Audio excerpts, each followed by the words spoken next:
नमस्कार विद्यार्थी मित्रांनो, आज आपण आता क्वेश्चन सेट नंबर 2 च्या बाबतीमध्ये आपण डिस्कशन करणार आहोत. तर मी पुन्हा तुम्हाला एकदा सांगेल की तुम्हाला क्वेश्चन सॉल्व करायचा असेल तर व्हिडिओ थोड्या वेळासाठी पॉज करा, उत्तर शोधा आणि मग नंतर त्याचा आन्सर चेक करा. पहिला प्रश्न आपल्याला या ठिकाणी बघा, जर 2 गुणिला 8 बरोबर 20, 3 गुणिला 9 बरोबर 31, 5 गुणिला 8 बरोबर 44, तर आपल्याला याच्यातलं लॉजिक शोधायचं. इथं गुणाकार तर केला जातो आहे यांचा, पण त्या प्रत्येक वेळेस गुणाकार करून 8 दुने 16 होतो, 16 अधिक 4 20 केला जातोय. आणि तेच लॉजिक इथं पण आपल्याला दिसतंय बघा. एक 3 गुणिला 9 27 होतात, 27 अधिक 4 31 आहे. 8 पंचे 40, 40 अधिक 4 44. मग त्या अनुषंगाने आपलं उत्तर 30 गुणिला 5 हा गुणाकार 150 होतो. 150 मध्ये 4 मिळवलं तर आपलं उत्तर 154, जो उत्तर पर्याय क्रमांक 2 आहे. ठीक आहे. बघा, दुसरा प्रश्न या ठिकाणी आहे, केट ही युगपेक्षा वयाने तिप्पट मोठी आहे. आता बघा, या ठिकाणी आपल्याला दिसतंय की काही व्यक्तींच्या वयांची तुलना या ठिकाणी केली गेली आहे. आता आपल्याला पहिली व्यक्ती दिली आहे केट आणि युग. ओके. आता केट ही वयाने तिप्पट आहे, म्हणजे जर बघा तिप्पट मोठी, म्हणजे जर हिचं वय आपण 1 मानलं तर हिचं वय या ठिकाणी 3 येणार आहे. त्याप्रमाणे मिनी वयाने झिरीनच्या निम्मे आहे. आता बघा, एक अजून 2 व्यक्ती या ठिकाणी आहे, मिनी आणि झरीन. ओके. म्हणजे मिनी वयाने निम्मे, म्हणजे ही जर आता बघा या दोघांची तुलना अशी जर करू, ही जर 1 वर्षाची असेल तर ही अर्ध्या वर्षाची असेल, अशा प्रकारे त्यांनी दिलेलं आहे. पुन्हा काय म्हटलं, युग म्हणजे हा युग मिनीपेक्षा वयाने मोठा आहे. तर सर्वांचीच तुलना जर आपल्याला करायची तर थोडंसं मी बघा अशा प्रकारे इथे लिहितो. हा जर युग 4 पार्टचा असेल तर केट 12 पार्टची होऊन जाईल. ओके. आणि हा युग हा मोठा पाहिजे तर आपण झिरीन जास्तीत जास्त काय देऊ शकतो बघा. झिरीनला जर मी 4 ठेवलं तर हा 2 येईल, तरी पण युगपेक्षा युग मोठा दिसतोय. याला आपण झिरीनला 6 ठेवलं तर हा 3, तर हे पण चालेल, कारण की हा युग मोठा यायला पाहिजे. आता इथं आपण याला झिरीनला 8 ठेवू शकत नाही. 8 जर ठेवला तर मिनीचं वय 4 होऊन जाईल आणि युग आणि मिनी मग त्या केसमध्ये सारख्या वयाची होऊन जातील, पण आपल्याला युगला मोठं ठेवायचं आहे. आता याच्यावरून तुलना करू बघा. केट कदाचित, आता सत्य अनुमान विचारलं तर कदाचितला त्याला थारावार देऊ नका, गेला ऑप्शन. युग वयाने झिरीनपेक्षा मोठा आहे. आता बघा, इथं जर आपण 4 ठेवला, हा 4 असेल तर इथं 4 हा समान वयाने आहे. पुन्हा हा जर 6 घेतला तर ही पण एक पॉसिबिलिटी, ह्या दोघं पॉसिबिलिटी ट्रू आहे, तर हे दुसरं विधान सत्य होत नाही. केट वयाने झिरीनपेक्षा मोठी आहे. आता ही बघा, दोघं केसेसमध्ये ही 12 मोठी आहे. 12 मोठा आहे 4 पेक्षा, पुन्हा 12 मोठा आहे 6 पेक्षा, म्हणजे तुमचं उत्तर पर्याय क्रमांक 3 या ठिकाणी येणार आहे. पुढचा प्रश्न हा तुमचा कॅलेंडरवरचा आहे. क्रांती दिन. क्रांती दिन कोणत्या दिवशी मनवला जातो हे तुम्हाला माहिती आहे. आता तुम्ही इतिहासाचा अभ्यास करता त्याच्यामुळे तुम्हाला माहिती आहे, 9 ऑगस्टला क्रांती दिन आपण मनवतो आणि बाल दिवस आपण मनवतो 14 नोव्हेंबर. कॅलेंडरचे क्वेश्चन सॉल्व करत असताना आपण नेहमी काय करतो बघा, यांच्यामधले ऑड डेज आपण काउंट करतो. ऑगस्ट 31 महिन्याचा असतो, म्हणजे 9 दिवस ऑगस्टचे गेलेले आहेत, 22 दिवस ऑगस्टमध्ये यायचे राहिले. ऑगस्ट नंतर सप्टेंबर महिना पूर्ण, तर सप्टेंबर पूर्ण न घेता त्याच्यामध्ये ऑड दिवस किती आहेत. ऑड दिवस सप्टेंबर 30 दिवसांचा महिना आहे, तर त्याच्यात 2 ऑड दिवस येतील. ऑक्टोबर पूर्ण येणार आहे, तर ऑक्टोबरचे ऑड दिवस 3 आणि नोव्हेंबर 14 नोव्हेंबर म्हणजे 0. आणि तुम्हाला कल्पना आहे ऑड दिवस कसे काढतो आपण, दिलेल्या दिवसांच्या संख्येला 7ने भागितल्यानंतर येणारी बाकी ही ऑड दिवसांची असते. चला मग इथं पण मी 22 नाही घेणार इथं कॅल्क्युलेशनमध्ये, इथे एकच घेईल, कारण की 21 वर 3 आठवडे कंप्लीट होऊन जातील. सो ज्या ज्या वेळेस तुम्हाला 7पेक्षा जास्त संख्या दिसते तिला 7ने भागून बाकीच गृहीत धरा, बाकी काही करायचं नाही. आता टोटल ऑड दिवस किती झाले, 6 दिवस. म्हणजे आपल्याला 9 ऑगस्टला जो वार असेल त्याच्या पुढे 6 दिवस जायचं, 6 दिवस पुढे म्हणजे 1 दिवस मागे. तुमचं उत्तर गुरुवार येणार आहे, जो तुमचा पर्याय क्रमांक 1 आहे.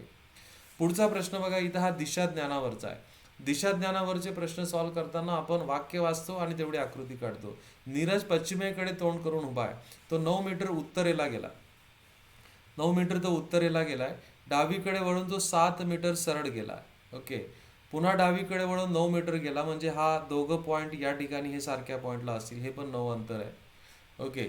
त्यानंतर तो पुन्हा उजवीकडे वळून, पुन्हा इथून पुन्हा उजवीकडे वळून तो 5 मीटर अंतर चालत गेला आहे. ओके. तर सुरुवातीपासून सरळ जाण्यासाठी त्याला किती अंतर कापावे लागेल? आता ह्या त्याचा सुरुवातीचा बिंदू होता. ओके, सुरुवातीच्या ठिकाणी जायला. आता ही जर मी डॉटेड लाईन जोडली तर ही 7, हे त्याचं शेवटचं लाईन होतं. 7 5 12 मीटर त्याला अंतर कापावं लागेल, सरळ अंतर. तुमचं उत्तर पर्याय क्रमांक 1 आहे. पुढचा प्रश्न बघा, या ठिकाणी शेकडेवारीवर आहे. सुरेश, महेश, राहुल यांनी एकूण 5,780 रुपये भांडवल गुंतवून एक व्यवसाय सुरू केला आहे. तर त्यांच्या गुंतवणुकीचं तुम्हाला या ठिकाणी तुलना दिलेली आहे, महेश आणि सुरेश. ओके, महेश, सुरेश आणि तिसरा व्यक्ती आहे राहुल. ओके, आणि काय म्हटलंय बघा, सुरेशने महेशच्या तुलनेमध्ये 10% रक्कम जास्त गुंतवली आणि महेशने राहुलपेक्षा 10% कमी गुंतवली आहे. वाक्य व्यवस्थित वाचा. मग समजा मी जर राहुलची रक्कम 100 मानली तर 10% त्याच्यापेक्षा कमी 90 रुपये महेशने गुंतवले पाहिजे आणि या 90 पेक्षा 10% जास्त म्हणजे 90च्या 10% 9 होतील, 99 रुपये सुरेशने गुंतवले असतील. म्हणजे यांचं गुणोत्तर, त्यांनी गुंतवलेल्या भांडवलाचं गुणोत्तर 99 90 1000 झालं. तर आपण ह्या सर्वांची जर टोटल करून टाकली तर ही टोटल 289 होते. सो 5780ला 289ने जर तुम्ही भागितलं विद्यार्थी मित्रांनो तर एका भागाची किंमत ही 20 येते. आपल्याला विचारलं होतं राहुलने किती रक्कम गुंतवली. राहुलने 100 भाग गुंतवले. 100 गुणिला 20 म्हणजे त्याने गुंतवलेली रक्कम ही 2000 रुपये असणार आहे. पुढचा प्रश्न, एका फलंदाजाने 12 डावांमध्ये काही सरासरी काही धावा काढल्या. आता काय ती सरासरी होती ती माहिती नाही तर एक्स मानून घ्या. सो 12 डावातील एकूण धावा, 12 डावातील एकूण धावा आपल्याला काढता येतील. 12 डावातील एकूण धावा बरोबर सरासरी धावा गुणिला सामन्यांची संख्या. आता 13व्या सामन्यात म्हणजे 12 सामन्यात त्याने 12x धावा काढल्या, 13व्या सामन्यात त्याने 64 धावा काढल्या. यांची जर मला सरासरी काढायची आहे 13 सामन्यांची तर मला ह्या बेरजेला 13ने भागावं लागेल. ती सरासरी कितीने कमी होते? 2ने कमी होते. म्हणजे पूर्वी सरासरी आपण x मानली होती, आता ती x वजा 2 होते. हे समीकरण सॉल्व करू बघा. हा 13 इकडे जाताना दोघांना गुणाकार करेल.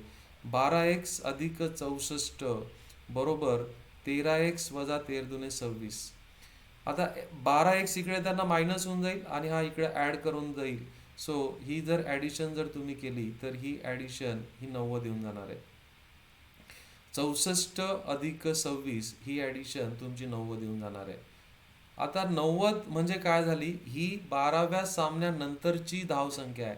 आपल्याला विचारलंय 13व्या सामन्यानंतर त्याने 2ने धावसंख्या कमी झाली आहे, म्हणून तुमचं उत्तर या ठिकाणी 88 येणार आहे. म्हणून प्रश्न काय आहे? फक्त x ची किंमत काढणं म्हणजे शेवटचं उत्तर नसतं, लक्षात घ्या. ओके, पुढचा प्रश्न हा नॉन व्हर्बल रिझनिंगवरचा आहे. बाणांच्या मदतीने इथं घडी जर घातली आपण तर तो कसा दिसेल आपल्याला विचारलंय. आता बघा, पहिली गाडी इथं घातलेली आणि दुसरी गाडी इथे घातली म्हणजे या ठिकाणी पाण्यातील प्रतिमाची जी परिस्थिती तयार होते, पाण्यातील प्रतिमा तयार करताना जसं वरचा भाग खाली आणि खालचा भाग वरती जातो त्या प्रकारे या ठिकाणी सिच्युएशन क्रिएट होणार आहे. म्हणजे ही चंद्रकोर बघा, दोनदा तुम्ही घडी मारल्यानंतर हा भाग काही बदलणार नाही. म्हणजे ही चंद्रकोर आपल्याला इथल्या इथंच असेल आणि हा डार्क स्पॉट इथल्या इथंच असेल, तर ती कुठंच कोणत्याच याच्यामध्ये बदलत नाहीये. आणि पुन्हा हा बाण आणि हा त्रिकोण हा जसाच तसा असणार आहे. म्हणून त्या बेसिसवर तुमचा पर्याय क्रमांक 3 आणि पर्याय क्रमांक 4 चालला जाईल, कारण की हा बाण फार मोठा आहे. नंतर हा स्टार इथल्या इथं रिफ्लेक्ट होणार आहे, इथंच रिफ्लेक्ट होईल तो. ओके, इथंच रिफ्लेक्ट होईल. आता ह्या दोघं आकृत्यांमध्ये बघा काय काय फरक तुम्हाला दिसतोय. यामध्ये हा जो बाण समजा त्रिकोण आहे त्याने पोझिशन बदलवली आहे, ती बदलायला नको. तुमचं उत्तर या ठिकाणी पर्याय क्रमांक 2 येणार आहे.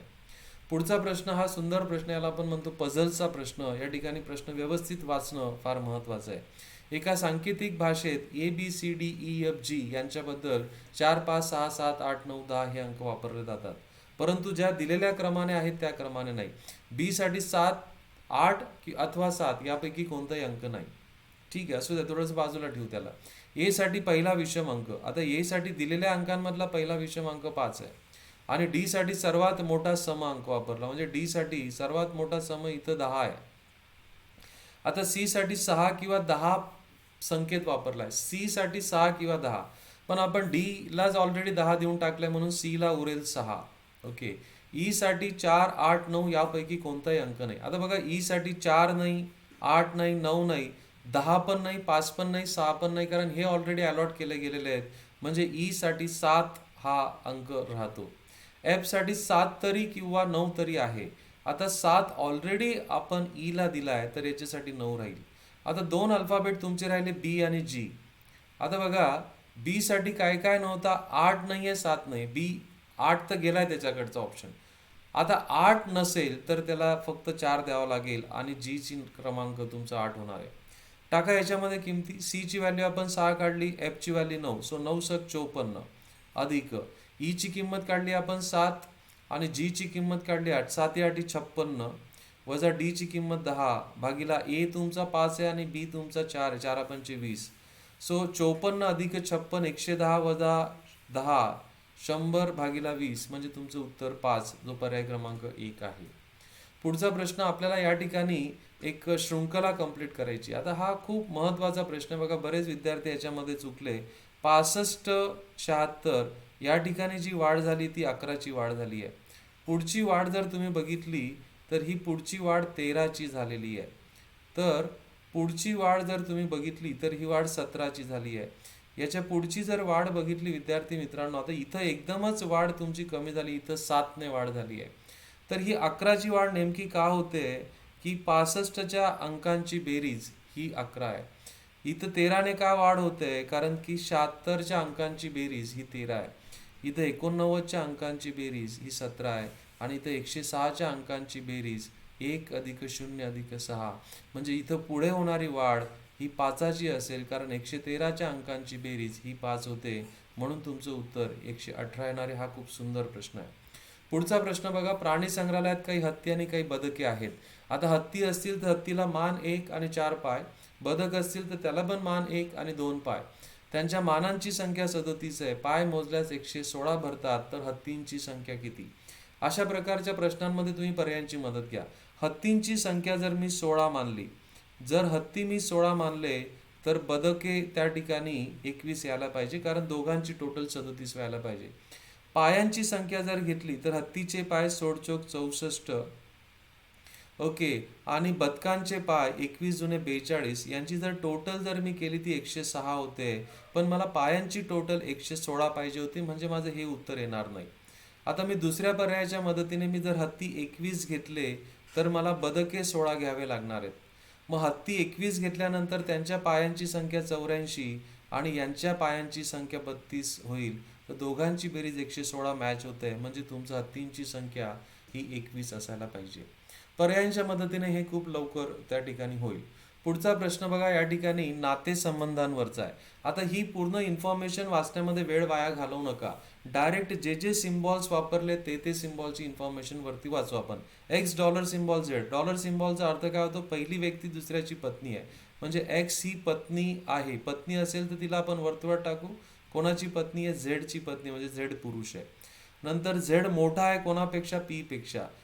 ओके, मोठा आहे असेल तर आजोबा म्हणतायत, म्हणजे झेडचं कोणीतरी आई किंवा वडील असतील आणि मग त्यांच्या खाली हा पी आहे. Okay, P star Q. स्टारचा अर्थ काय होतो? पी हा पती आहे. ओके, कोणाचा? क्यूचा. सो पी पती आहे कोणाचा? क्यूचा. ओके, क्यू महिला असेल. आता आपल्याला विचारलं क्यूचे एक्सचे नातं काय. आता बघा, हा नातू आहे, हा नातू आहे, पी नातू आहे आणि त्याची ही पत्नी आहे, सो नातूची पत्नी. तुमचं उत्तर पर्याय क्रमांक 4 आहे. पुढचा प्रश्न बघा, हा मालिकेवरचा प्रश्न आहे.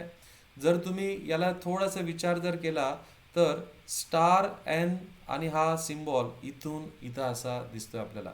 तर काय केलंय त्यांनी की 3 अक्षरांचा गट डावीकडून जेवढ्या लांबणीवर ठेवलाय तेवढ्याच लांबणीवर तो उजवीकडून घेतलाय.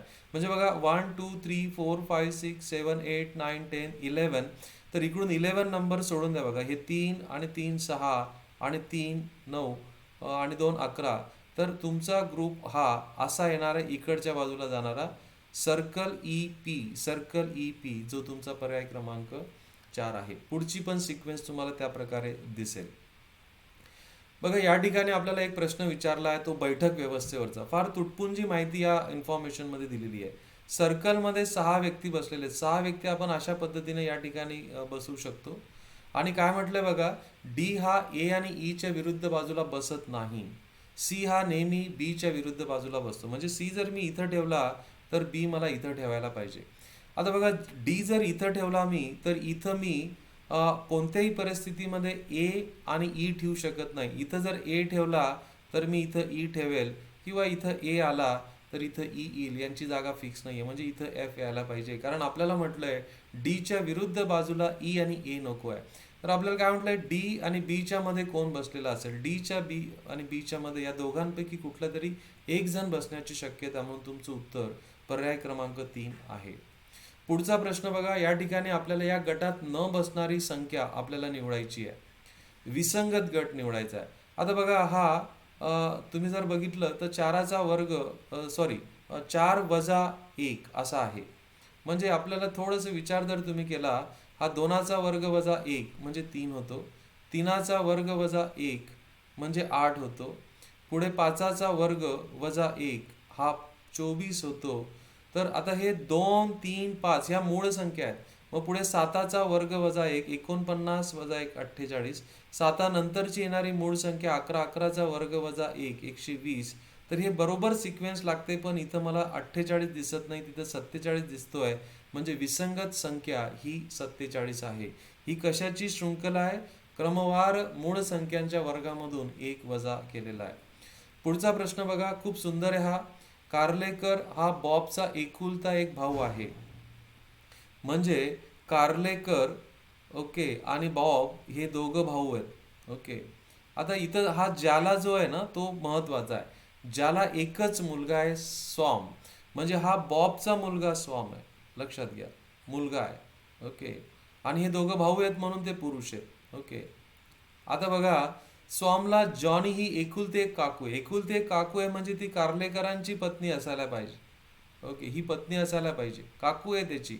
आणि आपल्याला म्हटलंय की कार्लेकर आणि बॉब यांना म्हणजे एकमेकांचे भाऊ, दुसरे त्यांना कोणी भाऊ नाही आहे. कार्लेकरांची जॉनशी असलेले नाते, तर कार्लेकर हे पती आहेत कोणाचे? जॉनचे. सो चांगला प्रश्न होता, त्याच्यामध्ये कन्फ्युजिंग तुम्हाला हा थोडासा ज्याला हा पार्ट आहे. पुढचा प्रश्न बघा, या ठिकाणी आपल्याला बैठक व्यवस्थेवर विचारलेला आहे. तर पुन्हा अल्फाबेटचे क्रमांक तुम्हाला या ठिकाणी माहिती पाहिजे. सभागृहामध्ये 1 ते 6 या खुर्च्या आहेत आणि 6 व्यक्ती बसले. त्यांची नावं BELLAFT असं आहे. तिसऱ्या क्रमांकाची जी खुर्ची आहे त्याला ए ने ऑक्युपाय केलेली आहे. ए नावाची सुरुवात होणाऱ्या व्यक्तीने ऑक्युपाय केली आहे. म्हणजे ही जर तिसऱ्या क्रमांकाची असेल तर त्याच्या पुढे 3 क्रमांक असतील. चौथ्या, 5व्या आणि 6व्या क्रमांकावर बसणाऱ्या व्यक्तींची अक्षरं मुळाक्षरांच्या क्रमवारीप्रमाणे त्या ठिकाणी आहेत. दुसऱ्या क्रमांकावर पहिल्या अक्षराचा क्रमांक 20 असणारा. आता 20 हा कोणाचा नंबर आहे? टीचा नंबर आहे, म्हणून या ठिकाणी टी येऊन गेला. पहिल्या व 5व्या खुर्चीवर, म्हणजे पहिल्या खुर्चीवर आणि ह्या 5व्या खुर्चीवर व्यक्तींच्या नावाची पहिली अक्षरं आहेत. ओके, पहिली अक्षरं आहेत. ओके, तर या ठिकाणी हे पहिले अक्षर डॅश डॅश क्रमांकावर आहे. इथं क्रमांक देणं अपेक्षित होतं, इथं क्रमांक देणं अपेक्षित होतं. म्हणून आपल्याला चौथ्या खुर्चीवर बघा ए तर त्याला कोणत्याही परिस्थितीत बसणार नाही. आता इथं जे उरलेले लोक आहेत बघा, उरलेले कोणते कोणते? तुमचा बी उरलेला आहे, ई उरलेला आहे, एफ उरलेला, एल उरलेला आहे. तर इथं जर आपल्याला अल्फाबेटिकल सिक्वेन्स बसवायची आहे तो एक तर ई एफ एल किंवा बी ई एफ असं येऊ शकतो. तर एफ कोणत्याही परिस्थितीमध्ये चौथ्या क्रमांकावर येत नाही. तुमचं उत्तर ई किंवा बी मधलं कुठलं तरी आपल्याला घ्यावं लागेल, कारण या प्रश्नामध्ये हा पार्ट मिसिंग आहे. पुढचा बघा, हा खूप सुंदर प्रश्न बघा. खालील माहिती काळजीपूर्वक वाचा आणि आपल्याला सत्य विधान आपल्याला निवडायचं आहे. 5 नाणे 1 रुपयाची, 5 नाणे 50 पैशाची आणि 5 नाणे 25 पैशाची असे ABC यांनी प्रत्येकाने सारखे नाणे वाटून घेतली. जर ए ला शक्य असलेली सर्वात रक्कम मिळाली तर खालीलपैकी कोणते विधान शक्य आहे? म्हणजे ए ला शक्य असलेली सर्वात जास्त रक्कम म्हणजे ए ने 1 रुपयाचे 5च्या 5 नाणे ठेवले, म्हणजे ए ला 5 रुपये मिळाले, हे 4 बरोबर आहे. ओके, पुढचं, जर ए ला 4 रुपये मिळाले असतील बघा, तर बी ला काय काय मिळण्याची शक्यता? एक तर तिने 50 पैशाचे 5च्या 5 नाणे ठेवले असते तर 2.5 रुपये भेटतील, किंवा 5च्या 5 नाणे 25 पैशाचे ठेवले असतील तर कमीत कमी तिला रक्कम मिळणार आहे 75 पैसे, 1.25 पैसे. म्हणजे नक्की तिला 1 रुपया, बी ला 3 रुपयापेक्षा कमी रक्कम मिळणार आहे. एक्झॅक्टली तुम्हाला सांगता नाही येणार की सी ला 2.50च भेटतील का, हे चुकीचं आहे. बी आणि सी ला दोघं मिळून 3.75 भेटले बरोबर आहे. कारण बघा, जर तुम्ही ए ला 1 रुपयाचे 5 नाणे देऊन टाकले तर 50 पैशाचे उरलेले 5 नाणे म्हणजे 2.5 रुपये आणि 25 पैशाचे 5 नाणे म्हणजे 1.25 रुपये. ह्या दोघांची टोटल एवढी होते. म्हणजे आपलं 1, 3 आणि 4 सत्य, तुमचं उत्तर पर्याय क्रमांक 3 या ठिकाणी आहे. पुढचा सुंदर प्रश्न बघा. या ठिकाणी ही पूर्णवर्ग संख्या आहे, 49 पूर्णवर्ग संख्या आहे. म्हणजे इथं जो 3 3 सारखा आहे बघा त्याचा वर्ग, 7 7 सारखा आहे त्याचा वर्ग, 11 11 सारखा आहे तर 11चा वर्ग 121 येणारे असा साधा प्रश्न हा आहे. पुढचा या ठिकाणी जर तुम्ही बघितलं, या संख्यांकडे बघितल्यानंतर सर्व परम्युटेशन कॉम्बिनेशन केल्यानंतर शेवटचं वेपन एक तर एका रांगेतील सर्व संख्यांची बेरीज करा किंवा कॉलममधील सर्व संख्यांची बेरीज करा. ह्या कॉलममधील सर्व संख्यांची बेरीज केली तर ती 63 येते बघा. आणि आपल्याला इथं दिलेल्या दोन संख्या ह्या 40 उरल्या आहे. 40 मध्ये तुम्ही 23 ऍड केल्यानंतर 63 होईल. म्हणून तुमचं उत्तर पर्याय क्रमांक 2 हे 23 आहे. पुढचा प्रश्न हा पुन्हा दिशा ज्ञानावरचा आहे. बॉबी 10 किलोमीटर अंतर उत्तरेला गेला. आता बॉबी 10 किलोमीटर अंतर उत्तरेला गेला ही आपण आकृती काढली. नंतर डावीकडे वळून म्हणजे घड्याळीच्या काट्याच्या विरुद्ध दिशेने जाऊन 5 किलोमीटर अंतर गेलाय. आता त्यानंतर 45 अंशात डावीकडे वळलाय. 45 अंशात डावीकडे म्हणजे या दिशेला वळलाय आणि 10√2 एवढं अंतर तो चालून आपल्या घरी पोहोचलाय. आपल्या इथं घरी तो पोहोचलाय. तर सुरुवातीपासून त्याचे स्थान कोणत्या बाजूला होतं? आता हे सुरुवातीचं स्थान आहे, तर हे स्थान त्याच्या कोणत्या बाजूला होतं तर आपल्याला ते विचारलेलं. आता 10.2 असं तो म्हटलेला आहे. तर 10.2 जर म्हटलं असेल तर आपल्याला याच्यावर थोडासा विचार करावा लागेल बघा. हा तुमचं 10 किलोमीटर आहे, हा इथं 5 आणि 45 अंशामध्ये तो असा आलेला आहे. तर हे 10√2 एवढं अंतर या ठिकाणी आहे. म्हणजे तो हा एक्झॅक्ट हा पश्चिम दिशेला तो असेल. तुमचं उत्तर पर्याय क्रमांक 4 असायला पाहिजे.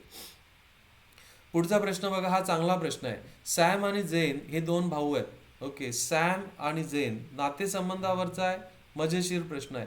सॅम आणि जेन हे दोन भाऊ आहेत. जेन हा फ्रॉकचा मुलगा आहे. म्हणजे जेन जर फ्रॉकचा मुलगा असेल तर सॅम पण फ्रॉकचा मुलगा असेल.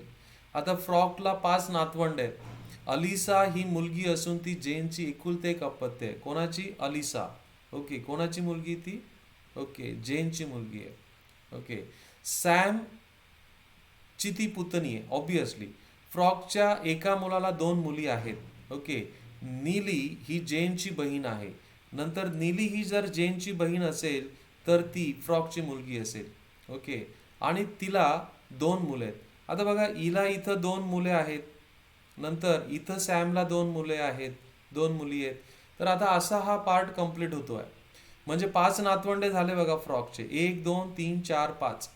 आता या कुटुंबातील सर्व सदस्य काय आहेत? विवाहित आहेत.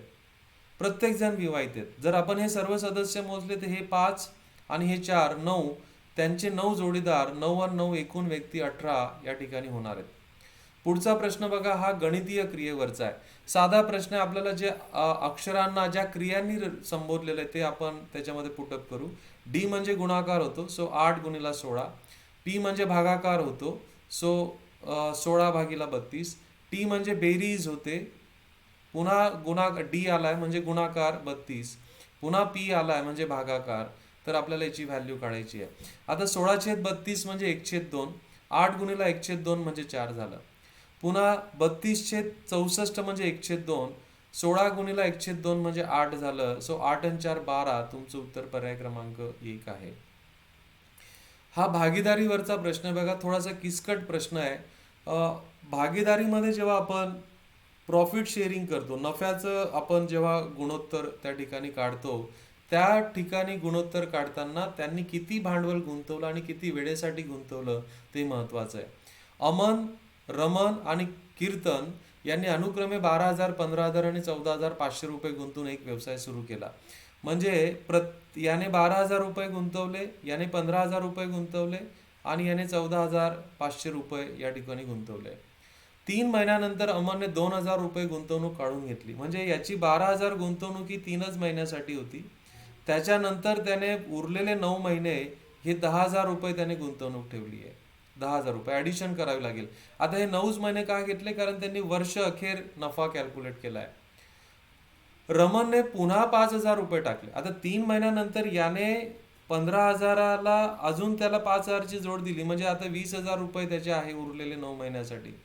कीर्तनने काही बदल केलेला नाही, तेवढाचा तेवढा राहिला. आता याच्यावरून आपण बघा नफाचं गुणोत्तर काढून घेऊ. हे झाले 36,000 अधिक 90,000. बार्त्रिक 36,000 अधिक 90,000 जर तुम्ही केले तर 1,26,000 या ठिकाणी झाला हा टोटल. हे 45,000 आणि हे 1,80,000. 15 त्रिक 45 आणि 1,80,000, तर ते 2,25 2,25,000 एवढी अमाऊंट होईल. आणि याला 12ने गुणावं लागेल आपल्याला. 12ने गुणून टाकू आपण. 0 0 12 पंचे 60 हच्चाल 6, 12 चोक 48 आणि 6 54 हच्चाल 5, 12 1 12 आणि 5 17. यांचं संक्षिप्त रूप दिलं तर 3 शून्य त्या ठिकाणी उडून जातील. आता यांना कोणत्याही संख्येने भाग जातोय का बघून घ्या. याला 3ने भाग जातोय सर्वांना. 3ने जर भाग दिला तर 3 चोक 12 42 उरेल इथं. 3 7 21, 3 5 15, पुन्हा 3 5 15, 3 8 24. तर आपल्याला 42 75 58 असं भेटलं. म्हणजे यांचा प्रॉफिट शेअर बघा, profit of Aman, profit of Raman आणि प्रॉफिट ऑफ कीर्तन 42 75 58 या प्रमाणात असेल. या सर्वांची जर आपण टोटल केली बघा, तर 42 आणि 58 100 होतात 175. म्हणजे आपल्याला 15,750ला 175ने भागावं लागेल. चला भागून टाकू आपण. 25 7 75 असे, 25 150, खाली उरले 7, 25 त्रिक 75 0, पुन्हा भाग जाईल. एका भागाची किंमत 90 आली आहे. आता आपल्याला प्रश्न काय विचारला, जर कीर्तन अमन यांच्या नफ्यातील फरक, कीर्तनला 58 पार्ट भेटले, अमनला 52 पार्ट भेटले, म्हणजे यांच्या पार्टमधला फरक 16 पार्ट, म्हणजे 16 गुणिला 90, तुमचं उत्तर 1440 या ठिकाणी येणार आहे. खूप सुंदर प्रश्न आहे, व्यवस्थित समजून घ्या. पुढचा प्रश्न बघा, या ठिकाणी सिलॉलिझमवरचा आहे. तर्क आणि अनुमानवरचा प्रश्न सॉल्व्ह करताना आपल्याला दिलेल्या विधानांवरून एक वेन डायग्राम काढावी लागते. सर्व पी टी आहेत, याचा अर्थ पी चा वर्तुळ पूर्णपणे सामावला जाईल टीच्या वर्तुळात. काही क्यू टी आहेत, म्हणजे क्यू आणि टी यांचा वर्तुळ ओव्हरलॅप असेल. सर्व आर क्यू आहेत, सर्व आर क्यू आहेत, म्हणजे हा आर चा वर्तुळ या ठिकाणी असेल. आता बघा आपण याच्यावरून निष्कर्ष काढूया. काही क्यू पी आहेत, क्यू आणि पी यांचा वर्तुळ ओव्हरलॅप नाहीये, म्हणजे हा आपल्याला सत्य म्हणता येणार नाही. एकही आर टी नाही, एकही आर टी नाही. बघा आता ज्यावेळेस सर्व विधानं पॉझिटिव्ह असतात त्यावेळेस निगेटिव्ह विधान कधीच सत्य होत नाही, हा पण गेला. काही पी क्यू आहेत, पी आणि क्यू इथं मला काही दिसत नाही आहे, म्हणून या ठिकाणी एकही नाही असं तुमचं उत्तर येणार आहे. ओके, पुढचा प्रश्न हा कूट प्रश्नाचा प्रकार आहे. आणि कूट प्रश्नामध्ये माझा नेहमी सल्ला असतो की हे पर्यायांवरून सॉल्व्ह केलेलं कधी पण चांगलं असतं. एका खेळात खेळाडूला एका पाळीत गुण मिळवण्याच्या 3 संधी आहेत. प्रत्येक सलग जय आधीच्या जयापेक्षा अधिक गुण मिळवून देतो. दुसरा जय पहिल्यापेक्षा 100 गुण जादा बहाल करतो. तिसरा जय दुसऱ्याच्या मिळणाऱ्या जयाच्या दुप्पट गुण बहाल करतो. लिलीने तिच्या पाळी दरम्यान सर्वाधिक गुण मिळाले, तिला 700 गुण मिळाले, तर पहिल्या जयामध्ये तिला किती गुण मिळाले असते. आता बघा, पहिला जय, दुसरा जय आणि तिसरा जय असा आपल्याला एकूण 700 गुण मिळायचे. तर आपल्याला राऊंड अप नंबर जर घ्यायचा आहे तर मी पर्याय क्रमांक 4ने जर सुरुवात केली तर तिला पहिल्या जयामध्ये जर 100 मार्क किंवा गुण मिळाले असतील तर दुसऱ्या जयामध्ये तिला 200 मिळणार आहेत.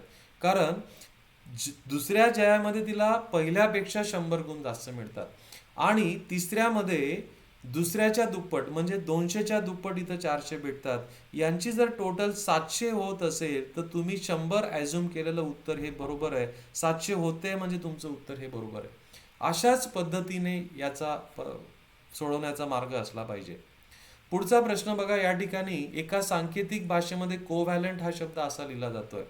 आता कोव्हॅलंट या शब्दाचे 8 अक्षरांचे 2 भाग जर मी केले, पहिले 4 आणि नंतरचे 4, आणि याच्यामध्ये प्रत्येक अल्फाबेटला विरुद्ध बाजूने जर मी पुढच्या अल्फाबेटने जर लिहून टाकलं तर माझा कोड तयार होतोय. बघा या ठिकाणी पण बघा आपल्याला दिसतोय टीचा पुढचा तुमचा यू आहे, एनच्या पुढचा ओ आहे, ईच्या पुढचा एफ आहे आणि एलच्या पुढचा एम. म्हणजे बघा या ठिकाणी लॉजिक काय, की दिलेल्या अल्फाबेट्सला 2 पार्ट्समध्ये डिवाइड करणं इक्वल आणि त्यांचे इमिजिएटली नेक्स्ट अल्फाबेट लिहायचे पण ते उलट्या क्रमाने लिहायचे. सो पीचा उलटा पुढे क्यू असेल, ई नंतर पुढचा हा एफ असेल, म्हणजे माझं उत्तर क्यू एफ ने सुरू होणार पाहिजे, जो तुमचा पर्याय क्रमांक 3 या ठिकाणी आहे. पुढचा प्रश्न बघा, या ठिकाणी आपल्याला दिसतोय की ते या अल्फाबेट्समध्ये डिस्टन्स कितीचे ते बघा. डिस्टन्स जर तुम्ही बघितलं, इथं संख्या पहिल्यांदा 1 ने, म्हणजे अल्फाबेट्स कसे वाढले बघा, ए बी डी, इथं 1 होता, 2 4, म्हणजे 1 ने वाढला, इथं +1 आणि +2 झाला. ओके, पुढचं जर बघितलं आपण डी जी के, जर आपण बघितलं हा 4 वर आहे, हा 3 वर आहे आणि हा 11 वर आहे, सॉरी इथं हा 7 वर आहे, म्हणजे इथं 3 ने वाढला, नंतर हा 4 ने वाढला. तुम्हाला सिक्वेन्स समजतंय. मग पुढची वाढ ही 5 आणि 6 ची असेल, इथं 7 आणि 8 ची आहे, तर पुढची याच्या पुढची वाढ 9 आणि 10 ची असायला पाहिजे, म्हणून तुमचं उत्तर या ठिकाणी पर्याय क्रमांक 2 आहे. पुढचा प्रश्न, दोन संख्यांचं गुणोत्तर 2:5 आहे, दोघांमध्ये 16 मिळवल्यास गुणोत्तर 1:2 होतं. तर ऑप्शन्स घ्या, संख्या तुम्हाला दिलंय, याचं पण गुणोत्तर 20, 25, 50, 2:5 होतं, पण याच्यात जर मी 16 मिळवलं तर मला संख्या भेटतात बघा 36, 66, त्याचं संक्षिप्त रूप 1:2 होत नाही, म्हणून हा ऑप्शन गेला. आता 28, 70 याच्यामध्ये जर मी 16 मिळवले तर बघा मला काय भेटतंय, 44, 86 भेटतोय, याचं संक्षिप्त रूप घेतलं तर 1:2 मिळत नाही, म्हणजे हा पण माझा पर्याय नाही. 32, 80 हा पण 2:5 होतो, याच्यामध्ये जर मी 16 मिळवलं तर 48 आणि 96, आणि 48, 96 म्हणजे 1:2 मला मिळतंय, माझी कंडिशन सॅटिस्फाय होते, म्हणजे माझं उत्तर पर्याय क्रमांक 3 या ठिकाणी असायला पाहिजे. शेवटचा प्रश्न बघा आपल्याला या ठिकाणी देतोय, तर प्रश्न बघितल्यानंतर आपल्याला थोडंसं कन्फ्युजन होणं स्वाभाविक आहे, पण इथं मधल्या दोन संख्यांचा गुणाकार करून वरची संख्या त्याच्यातून वजा केली आहे. 7 चौक 28 वजा 1 27, 8 पंचे 40 वजा 2 38, सो 9 सक 54 वजा 3 51 तुमचं उत्तर या ठिकाणी येणार आहे. अशा प्रकारे हा सेट आपण या ठिकाणी कंप्लीट केला आहे. आय होप की तुम्हाला डिस्कशन आवडलं असेल. Thank you very much. Bye bye. Happy learning.